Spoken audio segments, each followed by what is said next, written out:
How is it possible that in 1997, someone could be sentenced to death because they're black? Like Dr. King said, you need to judge people by the content of their character. So many years after the Civil Rights Bill, racism is still a very real part of our society. Sometimes the government makes mistakes. The very least we can do is try to correct it. It is legally unconstitutional. No one can be sentenced to death based on their race.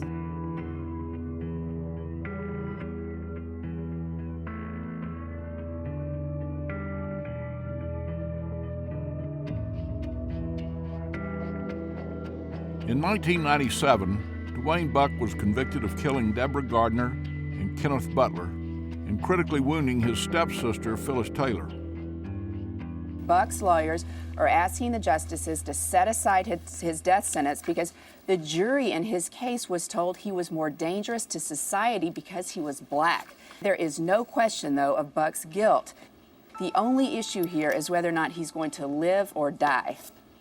During his capital punishment trial, a psychologist by the name of Dr. Walter Quijano said that black people have a higher rate of violent behavior. And that was used as a key piece of testimony that ultimately led to the jury to sentence Buck to death over life in prison.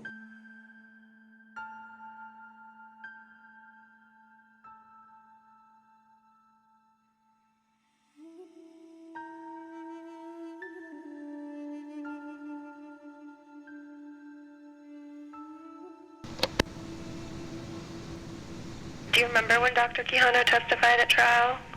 Yes. You do. Did you remember that specific question when he talked about you being more likely to be a danger because you're black? Yeah, I mean, out of all the things, that stood out because it's like he basically said because you're black, you need to die, right?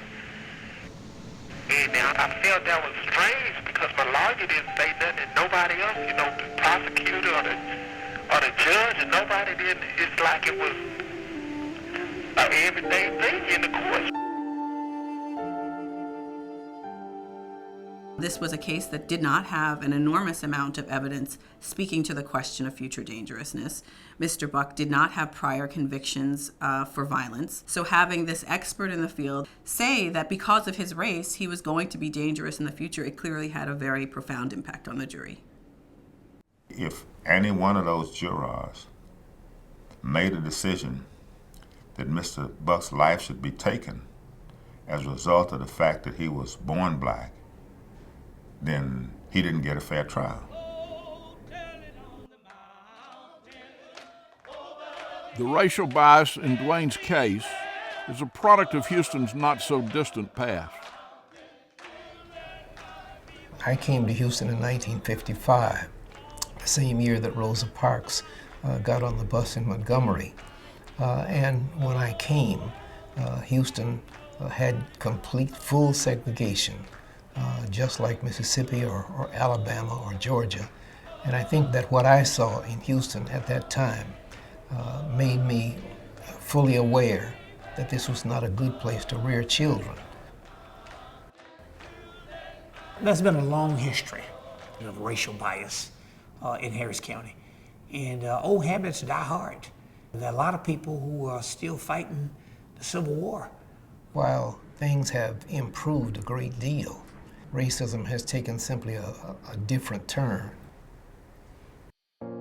Today, throughout the country, people of all ages, races, and religions are speaking out against the age-old problem of racial discrimination.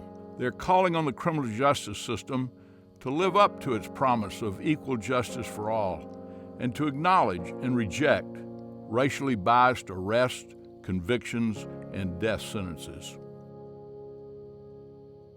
At the time of Duane Buck's trial, Harris County prosecutors were 3 times more likely to seek the death penalty for African American defendants than for similar white defendants. During the same period, Harris County juries were twice as likely to sentence African American defendants to death than similar white defendants. Over the last 5 years, nearly 75% of all death sentences in Texas have been imposed on people of color. In 2000, then Attorney General John Cornyn reviewed a number of cases in which Dr. Quijano had testified. And what he found was there were 6 cases in which Dr. Quijano's testimony violated the Constitution. Even though he's a legitimate and honest conservative, this was something that just indicated to him was just fundamentally wrong, and he didn't want to see it tolerated. It is virtually unprecedented for a state official to confess error in a capital case. And in this situation, he confessed error in 6 capital cases. And so he promised those individuals that they would all receive resentencing hearings, that he wouldn't contest them in federal court. The other 5 individuals who were identified besides Mr. Buck received new sentencing hearings, and Mr. Buck did not. Mr. Buck's right to equal protection was violated by the state of Texas making a promise to 6 death sentence prisoners, keeping its promise as to 5, and singling Mr. Buck out to be executed, notwithstanding the fact that there is no meaningful distinction between him and the other 5 offenders to whom the state of Texas promised new fair sentencings.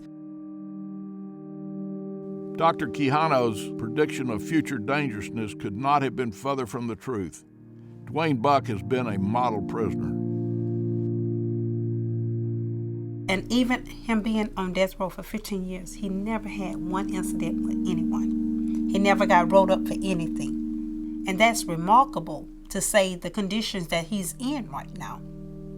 And for 15 years to be like that, the warden always said, we're going to really miss Buck around here. He said, he's just the light of this unit. He said, he encouraged everybody. He never have nothing negative. It's always positive.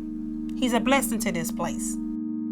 And now to a controversial court case. Former Governor Mark White is speaking out in defense of a convicted killer on death row.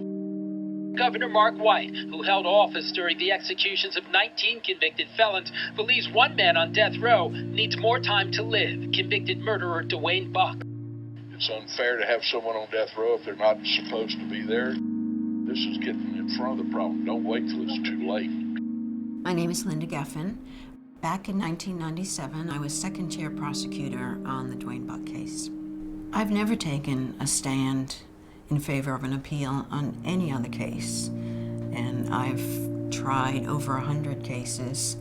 This case stands out because life doesn't give you very many opportunities to stand up and correct a wrong. And when you're given that opportunity, you should seize it, make the most of it, and try to make it right. I'm asking everyone for their forgiveness, It's been really painful for me over the years, think about what had happened, what I did. I think about everybody else, even the people that I don't know, right? I pray every day that God will give them peace in their heart where they can forgive me, and I ask for their forgiveness.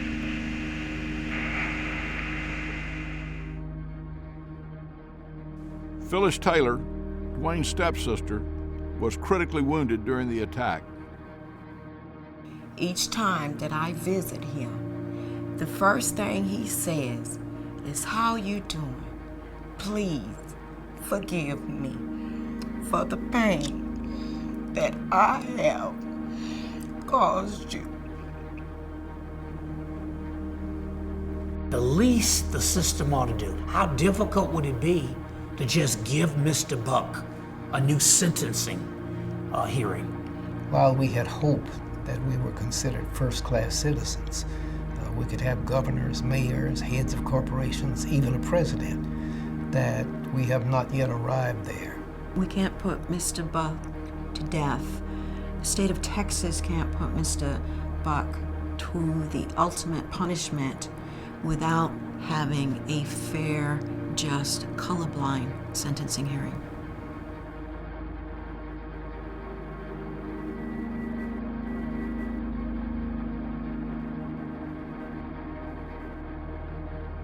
Join me and more than 100 civil rights leaders, clergy, former prosecutors, and judges in calling for a new and fair sentencing hearing for Duane Buck.